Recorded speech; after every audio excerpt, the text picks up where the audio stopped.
Hola, ¿qué tal? Muy buenas tardes. Pues mi nombre es Luis Gabriel Aro, ya les habíamos comentado, seré su asesor en esta materia de historia de la educación. Yo creo que sí es importante conocer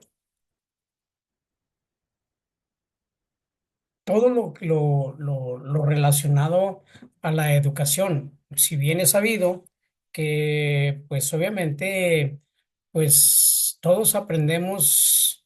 Pues ahora sí que como dicen por ahí, ¿no? No por naturaleza, o bien a su naturaleza, sino por su naturaleza. Y eso pues te permite realmente ver cómo estamos aprendiendo.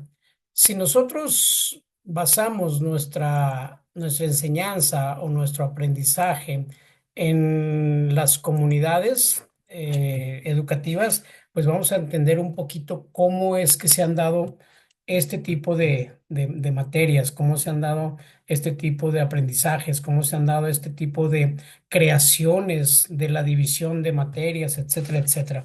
Pero bueno, vamos a comenzar. Elvira, muy buenas tardes, serían muy buenas tardes. Como ya les decía yo, mi nombre es Luis Gabriel Aro, soy su asesor en esta materia de historia de la educación. Eh, Creo que lo más importante en esta materia es analizar, analizar, no tanto conocer la historia de la educación, sino más bien analizar el por qué nos consideran a nosotros como mexicanos o latinoamericanos como países tercermundistas. Y obviamente uno de los factores a evaluar pues es la educación. Para poder evaluar a un país, pues primeramente analizan cómo está su cuestión monetaria, cómo está su moneda en el mundo, cómo está sus proyectos productivos, las relaciones comerciales, las relaciones políticas. O sea, eso te lleva mucho a entender cómo es nuestro país. Pero otro de los grandes factores, pues obviamente es la educación. Y nuestro perfil de egreso, a pesar de que en los años 90 y en los años 2000, pues nuestro perfil de egreso creció demasiado, hasta en las mismas comunidades, pues ¿qué les gusta? 1,000 pobladores, pues ya había tres profesionistas y eso pues no era muy común. Yo hablo un poquito de las comunidades que conozco como Pinos, Río Grande, Jalpa, Tlaltenango. Jerez, no se diga, cómo han crecido el nivel, de perfil de egreso. O sea, que hay profesionistas. Ahí es donde realmente está uno de los grandes análisis para decir, este país está creciendo. Y pues los grandes profesionistas, pues luego desgraciadamente, pues se van a otros países, como hoy en día es al continente asiático, al continente africano, como es Egipto, China, en el caso de los asiáticos, China, Japón, Corea, Tailandia. O sea, se han ido, ¿por qué? Porque los mismos asiáticos han, han robado ese talento, es como se le conoce como los cazatalentos o los robatalentos. Entonces, en esta cuestión, pues obviamente entendemos que hay mejores oportunidades para crecer su talento. Entonces, obviamente esto hace que nuestro país, pues no tenga tanto proyectista, porque casi generalmente Estados Unidos, Alemania, Inglaterra, Europa, pues los arrastran porque saben de la capacidad que tienen estos cuates. Entonces, pues esto es un poquito la educación. Entonces, vamos a empezar con nuestra historia de la educación y vamos primeramente con las partes de los primeros pobladores. ¿Cómo eran los primeros pobladores? Elvira. Hola maestro, buenas tardes. Buenas. Pues los primeros pobladores, ah, pues básicamente lo que aprendían era eh, lo que conocían en cuanto a su cultura, ¿no? Era conocimientos que se transmitían entre ellos mismos y no este, como a agentes externos a su cultura, ¿no? Sí, De hecho, como por ahí se dijo en alguna ocasión en el bosquejo histórico de la educación, Roosevelt decía que el hombre primitivo no recibía una educación, sino más bien se educaba por naturaleza y como lo que acabas de decir ahorita, o sea, ellos eran creados a partir de lo que ellos, cómo vivían en sus contextos, entendiendo que pues cada uno tenía una función, pero aquí es donde Roosevelt dice que tenían una función espontánea. ¿A qué crees que se refería Eriam con la frase espontánea? Hola, buenas tardes, profe. Me imagino que a lo que les salía, ¿no? O sea, no sé, así como decía Elvira, que las primeras, bueno, sí, los primeros pobladores, me imagino que era como el de la casa y todo eso, lo Así es. espontáneo eran las necesidades que necesitaban, ¿no? Es correcto. Eh, entendiendo que, pues obviamente, entendiendo las épocas ancestrales, cuando eran nómadas y luego se convierten en el sedentarismo, que es allí donde se oficializa un poquito la educación, ¿verdad? Porque como decían ahorita ustedes dos, ellos aprendían pues en el transitar, en ese andamiaje que iban ellos formándose. Y acuérdense que fueron miles de años, o sea, no fueron 5 años, no, no, no, fueron miles de años para que se diera de esta parte del, para llegar al sedentarismo, ¿no?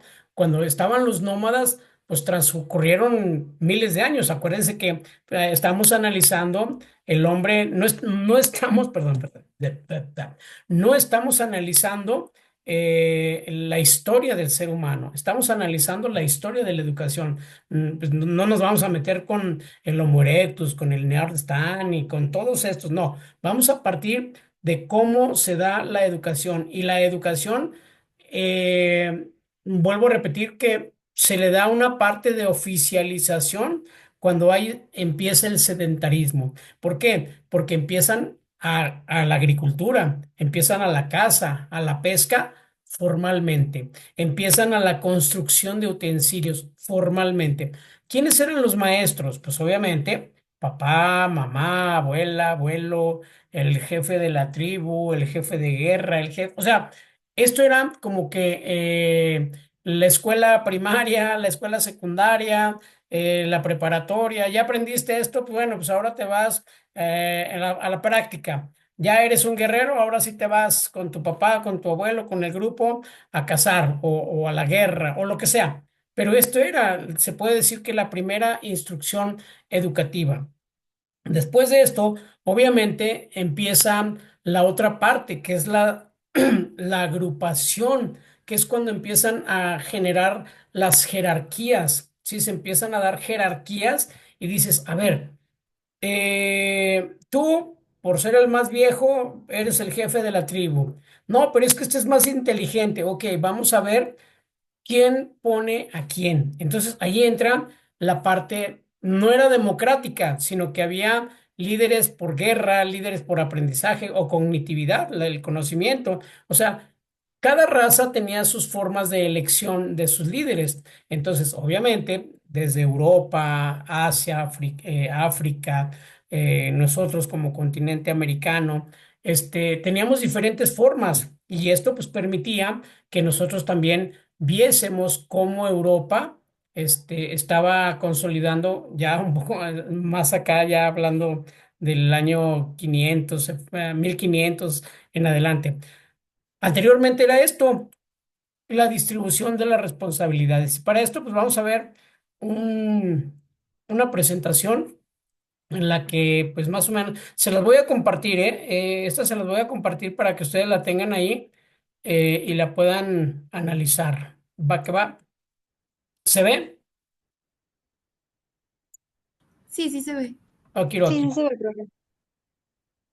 Entonces, como aquí dice que los niños aprenden a través de la imitación de las generaciones anteriores, si nosotros nos vamos un poco más adelante, hoy en día, Sigmund Freud, como le quieran llamar, decía que es repetición, ¿sí? Es la reproducción social. Y la reproducción social es esto. Los niños aprenden a través de la imitación de las generaciones anteriores. O sea, no es otra cosa más que la reproducción social de Freud. Entonces, esta parte es donde nosotros decimos, a ver, esta función espontánea de la sociedad, era precisamente basado en cómo los niños aprendían. Ah, ok. Aquí ya tenemos. La función espontánea de la sociedad generaba que los niños aprendieran a través de la imitación. Ah, órale, chido. Entonces la educación en la comunidad primitiva se dio a través de la imitación. Oh, chido, está padre esta parte. O sea, los niños primitivos no aprendían a partir de una clase, no, aprendían a través de la imitación. ¿Cuántos de nosotros hemos aprendido a tocar guitarra? Yo, por ejemplo, aprendí a tocar guitarra viendo y ahí obviamente hubo una reproducción social, pero pues obviamente tenías que ver y que obviamente a esto se le llama el conductismo. Nosotros aprendemos a través de eso, ¿no? Del conductismo. Y viene ahora sí la parte no del meollo, sino que todo es importante. Alvira, ¿me ayudas, porfas, a leer los cuatro recuadros? Sí, claro. La educación. La educación no estaba confiada a nadie en especial, sino a la vigilancia difusa del ambiente. La diaria convivencia con el adulto le introduciría en las creencias y las prácticas de su medio. La enseñanza era para la vida por medio de la vida. Fíjense, o sea, a ver, en la anterior lámina me dice que los niños aprendían a través de una función espontánea y que esta función espontánea era a través de la imitación. Y aquí me dice que no estaba confiada a nadie en especial. Ah, es congruente esta con la página, con la lámina anterior. Pero la diaria convivencia, aquí me está diciendo lo que dice Ausubel. Ausubel nos dice que necesitamos la práctica, práctica, práctica. Ya, aquí caigo. La diaria convivencia con el adulto le introduciría en las creencias y en las prácticas, perfecto, de su medio. Entonces, ya llevamos dos autores, Freud y Ausubel o Chamuco, como le quieran llamar. La enseñanza era parte para la vida, parte para su desarrollo, era parte de la convivencia, era parte de la cotidianidad. Pero aquí dice muy claramente, es para la vida y nosotros somos seres sociales y los seres sociales pues convivimos y la convivencia nos genera que nosotros estemos adaptados a las necesidades. Por eso dice que es muy importante tener ese conocimiento de las necesidades donde nosotros estamos parados. Eriam, no sé, sí se pronuncia así, ¿verdad? Eriam, ¿o cómo se pronuncia? Sí, así, profe, quería. Ok, ¿me ayudas, Eriam, please? Sí, claro que sí.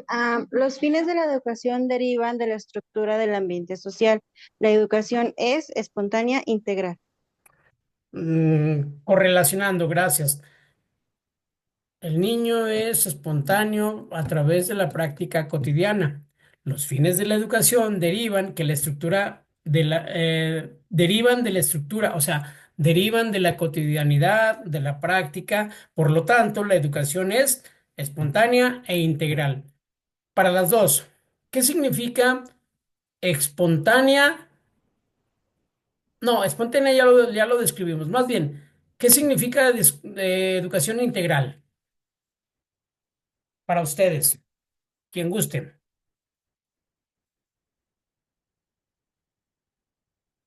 ¿Qué es una educación integral? Bueno, pues creo yo que la educación integral es como este modelo que como que va desarrollando, ¿no? Varias partes de una persona, la física, la social, la artística, por ejemplo. Sí. Iriam, para ti.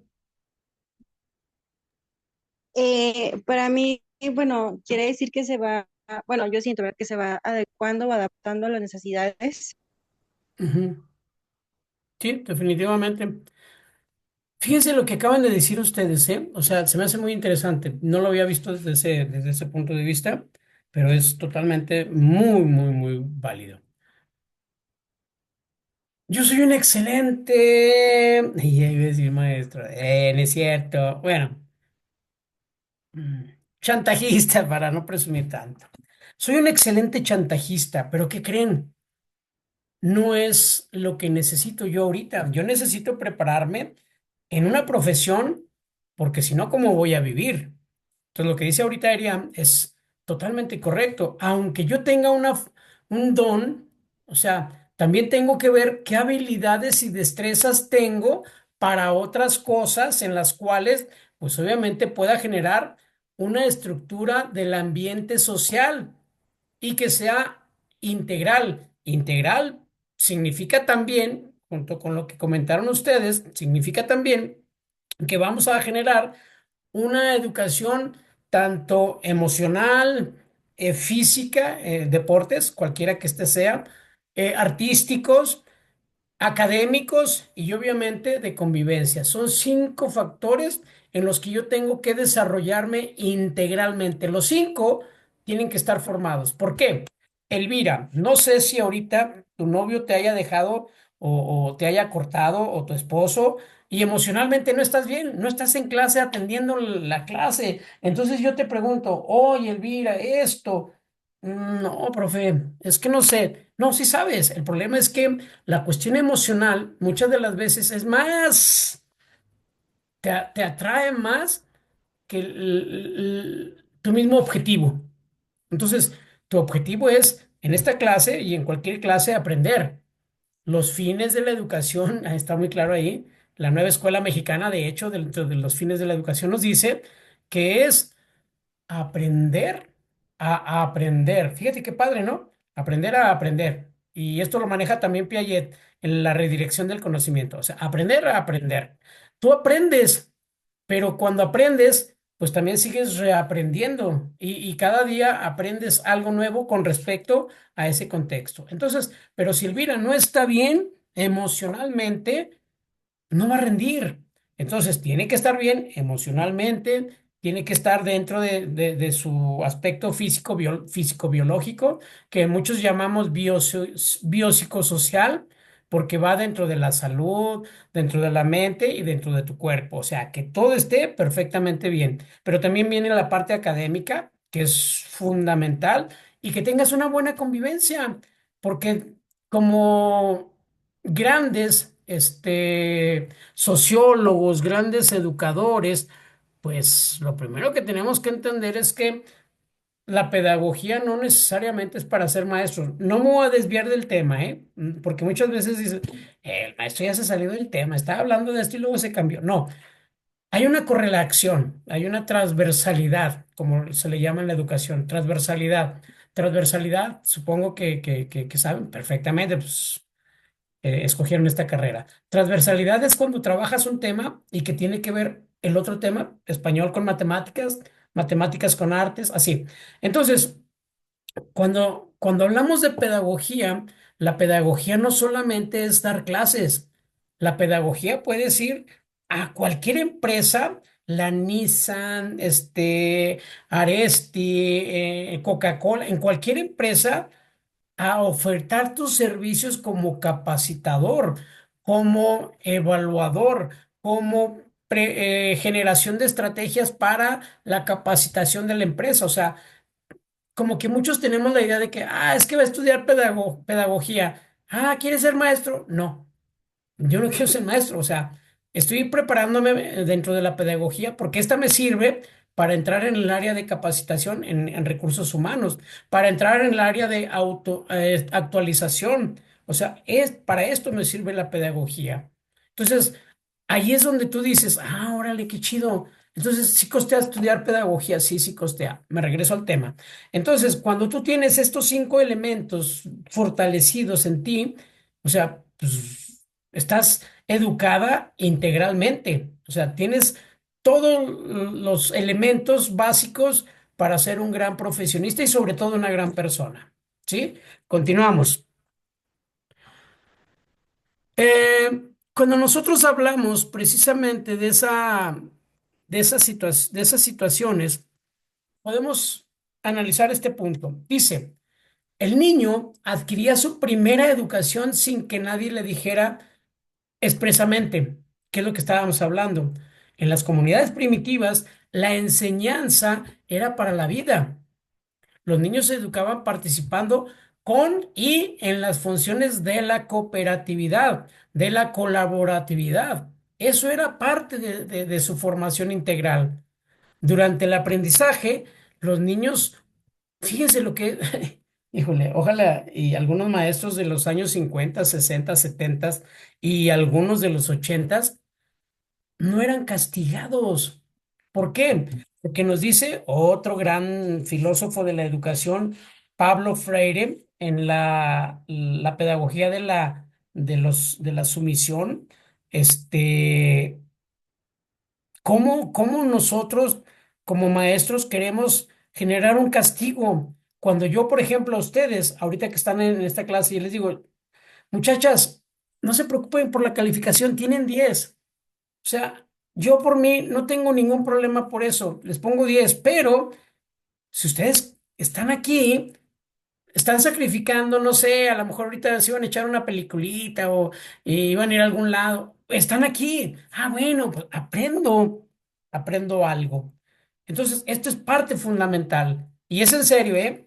Por mí no tienen ningún problema en cuanto a la calificación, tienen 10 ya, pero me imagino que quieren aprender. Entonces, la educación era y sigue siendo una función espontánea para y de la sociedad en su conjunto, igual que el título, que el lenguaje o la moral. Esto obviamente, por eso dije yo que era, sigue siendo y será, porque esto es un título sobre el lenguaje y la moral. O sea, nosotros tenemos que formar nuestra educación, nuestra cívica, nuestra ética porque pues vamos a ser profesionistas y no puedes andarles, perdón, insisto que este está grabando, a veces utilizo de repente algunas palabritas, ¿no? Pero créanme que llevan un objetivo.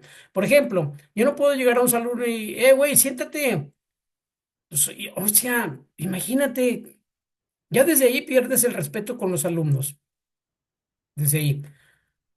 Hablar de primitividad o primitivos es considerar que la naturaleza y en la naturaleza no había rangos ni jerarquías como hoy en día tenemos que el jefe de sector, el jefe de región, la secretaria de educación, el supervisor, el director. No, porque ellos realmente creían en la fuerza en la que realmente nosotros ayudábamos al niño sin ningún interés más que el que el niño aprendiera para la colaboración del ambiente o del contexto. De esa concepción, obviamente, se deriva la idea de la pedagogía que hoy en día, hace rato dije una falsedad, ¿eh? Es pedagogía del oprimido, así se llama el texto de Pablo Freire, l- l- la pedagogía del oprimido. ¿Por qué? Porque los niños no deben estar sujetos, o sea, no, hay que darles confianza, hay que darles libertad de exponer, de expresar, de proyectar, de innovar. O sea, al final de cuentas, el niño tiene que autorrealizarse y esto es lo que sigue, dice, el deber ser les era sugerido por medio de el nacimiento con el idioma con el que venían y con lo que escuchaban. Hay un autor, no me acuerdo, la verdad, leí ese libro y no me acuerdo del autor, pero decía, si tú generas unas prácticas educativas y les vas a hacer una evaluación, si tú les mostraste que era con piedras, el examen hácelos con piedras. ¿Por qué? Porque ellos aprendieron de esa manera. Mas, sin embargo, si tú les dijiste, miren, puede ser con piedras, guayabas, manzanas, canicas, con lo que ustedes se encuentren. Ah, el niño destapa su croaca y dice, ah, es que puede ser con cualquier cosa. Pero si tú nada más tú le dices piedras, el niño si tú le dices, Juanito tenía 5 manzanas, llegó Pedrito y se comió dos, ¿cuántas manzanas le quedaron? Y como tú dijiste en clase, tenía 5 piedras, pero Pedrito se llevó dos, ¿cuántas le quedaron? El niño no va a saber, porque él se quedó con las piedras. Entonces, sí tenemos que ser muy coherentes en este sentido.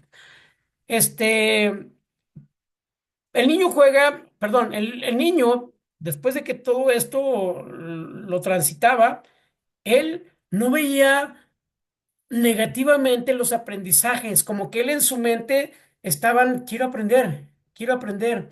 Obviamente, pues había como todo en todas las clases sociales y desde los nómadas sedentarios hasta la actualidad. Hay niños que no les interesa, eso es lógico, pero ese no interesar es porque a lo mejor lo quieren meter en una cosa que el niño no entiende, no le gusta y él prefiere hacer otras cosas, pero como no hay, pues tienes que hacer esto a fuerzas. Entonces, eso pasa en la lectura. En la lectura muchas veces queremos que a fuerzas el niño agarre un libro de la biblioteca, pero llega a la biblioteca y la historia de a Sancho Panza, la historia de Pancho Villa, o sea, y dice, no hay otra cosa más interesante, por ejemplo, no tienen uno de los Avengers, del Hombre Araña, de Hulk. Créeme que el niño va a aprender a leer y va a aprender a leer así, así, porque le estás dando algo de su interés.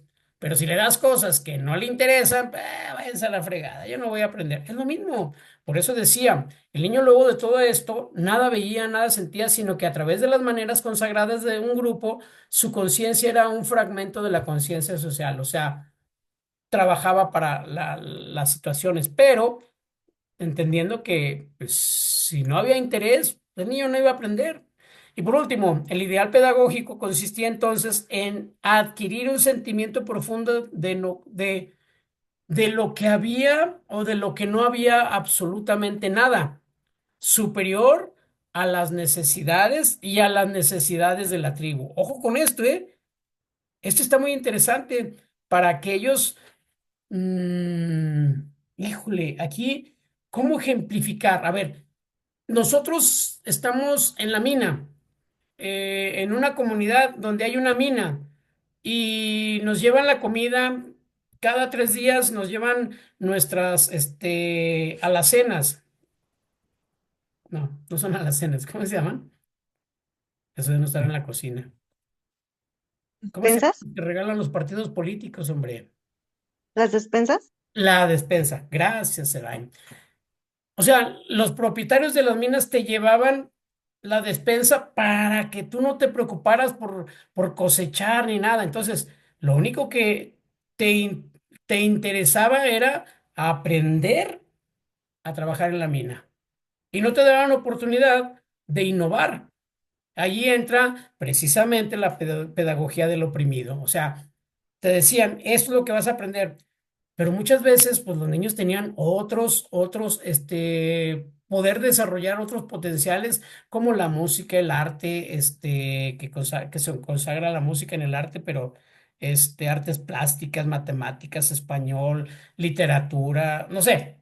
Pero como el interés era superior, el de la mina, y las necesidades de la tribu era trabajar en la mina, pues no trabajaban en otra cosa. Bien, hasta aquí, Elvira, Eriam y la gente que va a ver este video, si es que lo ven, ¿qué nos deja? ¿Qué les deja a ustedes?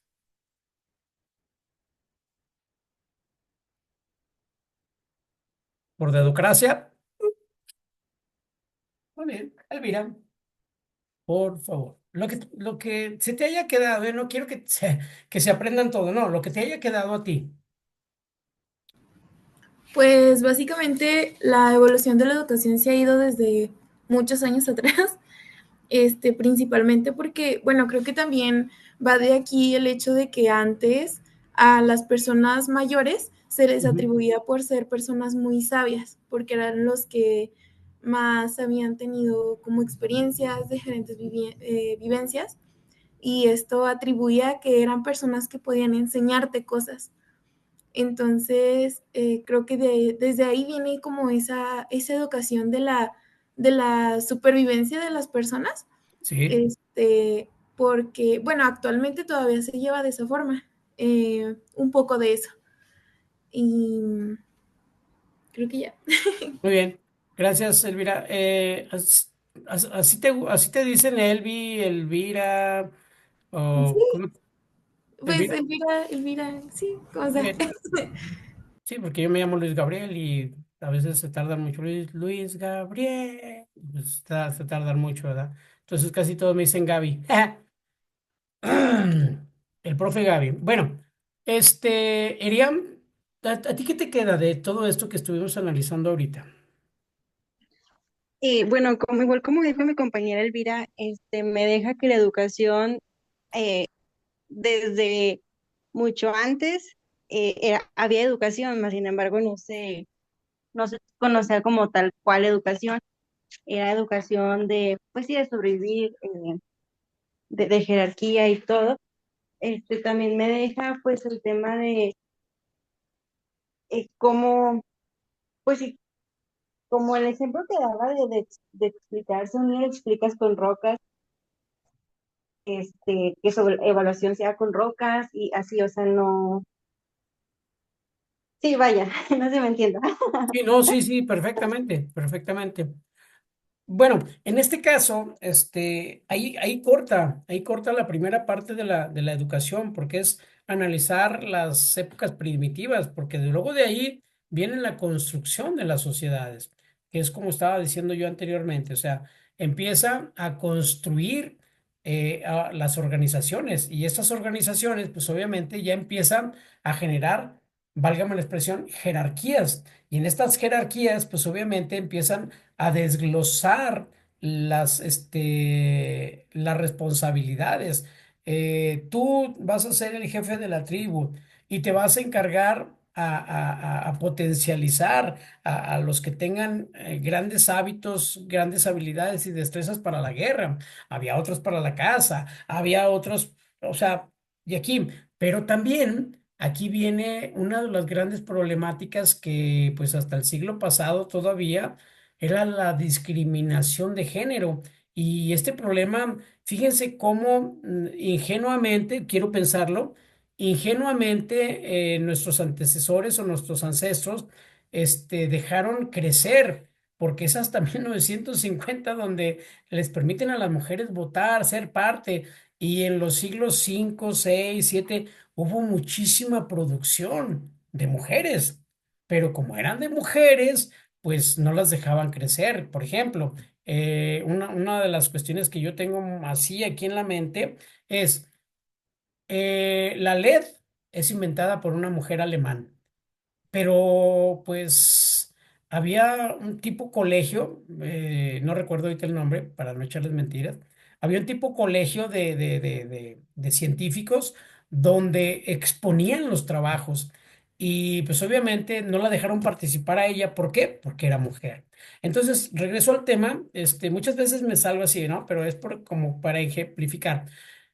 En ese momento, las mujeres, pues las mandaban a cocinar, las enseñaban la cocina, las enseñaban a cómo cuidar a los niños, las enseñaban a la costura, las enseñaban a todo eso y no las dejaban participar. Por eso Disneylandia, perdón, no Disneylandia, Disneylandia es el centro recreativo. Disney empieza a crear producciones en las cuales pues se hace ver que había en aquellos tiempos mujeres que podían ser grandes guerreras, grandes protagonistas en la sociedad, pero pues no las dejaban. Nada más que afortunadamente en las películas de Disney, pues ahí sí triunfan. Y yo creo que si se hubieran puesto las pilas las mujeres en ese entonces, o sea, hubiesen desde el siglo 3 4 se hubieran posicionado como se están posicionando hoy en día. ¿Por qué? Porque realmente los géneros Ahí debieron de haber roto eso, esa parte de dividir géneros entre estos son más fuertes y estos son más débiles. No, creo yo que si les hubieran dado la oportunidad de demostrar habilidades y destrezas, hombres y mujeres, otro mundo sería, ¿eh? Créanme que otro mundo sería. Pero bueno, no es el tema, el hubiera no existe, porque existió y no lo dejaron ser. Entonces, no, no existió. No lo dejaron ser. Bien, tenemos 5 minutos. En estos 5 minutos, voy a dejarles un pequeño, cuestionario, o más bien dicho, una pequeña actividad en la que regresamos en 10 minutos para que ustedes me lo muestren. Les voy a mostrar la actividad que vamos a hacer para que más o menos ustedes se den una idea de lo que hasta ahora encontramos. Bien, el periodo de la descomposición en la etapa de la primitividad, pues obviamente llega en ese tránsito, ¿no? O en ese andamiaje o transitar o como le quieran llamar, cómo las comunidades primitivas fueron descomponiendo a sus entornos, ¿no? Obviamente llega la aparición, como dice aquí, de la propiedad privada, ¿sí? Esto es mío y nada más mío. Anteriormente era de todos. Había una casa y era repartición para todos, pero llegó un momento en esta descomposición social que obviamente existe como primera parte la propiedad privada. Y luego viene la esclavitud. Y luego la familia monogámica, donde había un solo líder que era el papá. Y tristemente volvemos a lo mismo. La mujer no la dejaban ser. Comenzó la división de la sociedad primitiva y obviamente apareció el matrimonio individual. ¿Qué quiere decir con esto? Que los matrimonios se daban nada más, hombre, mujer. Acuérdense que anteriormente el jefe de la tribu podía tener hasta 5 o 6 mujeres, que es más o menos lo que tienen todavía en algunas partes de Asia, ¿no? Los haremes, todos los que tienen su harem. Pero bueno, esto era ancestral y hoy en día todavía existe en algunas partes. La familia se convirtió en una de las grandes manifestaciones sociales, por lo cual, obviamente, comenzaron a dirigir su propia economía y que hasta la fecha aún mantenemos esa situación. Obviamente, también la educación familiar, aquí viene esta parte, la educación familiar se convirtió en una situación masiva, obviamente, la creación de las escuelas, ¿sí? Y en este caso también seguían existiendo las casas de juventud, que no es otra cosa más que las escuelas de caza, pesca, etcétera, etcétera. Entonces, el trabajo que van a hacer ustedes es precisamente con este párrafo. Dice, los conocimientos incipientes de ese entonces se concentraban en manos de las clases dominantes como un privilegio, era lo que decíamos.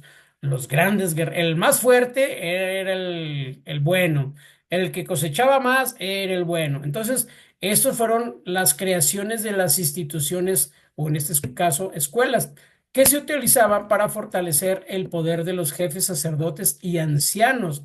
Y obviamente, aquí en nuestro país, pues no fue la excepción. Y obviamente, pues tenemos personas, o tenían en ese tiempo personas cultas que eran los ancianos y también los trabajos físicos. Y pues, para hacer rápido, el Calmecac, que es la primera escuela en nuestro país para la educación especial, o sea, la educación no especial como la conocemos hoy en día, sino la educación como tal fue la primera que existió en nuestro país. Esto lo vamos a ver más adelante, pero bueno, esto era precisamente como que no estaba muy todavía, no estaba muy posicionado. Y lo que van a hacer ahorita es, ¿qué tanto saben, si gustan anotarlo, qué sabemos, qué sabemos de las escuelas? ¿Qué sabemos de las escuelas primeras en el mundo? ¿Sí? ¿Qué sabemos de las escuelas primeras en el mundo? Y dentro de 10 minutos son las 3:45. Nos vemos a las 3:55, para analizar su tema. Si gustan hacerlo en un esquema, si gustan hacerlo en dibujos, lo que ustedes tengan más creatividad y más desarrollo. Si lo quieren hacer en un resumen, si quieren anotar,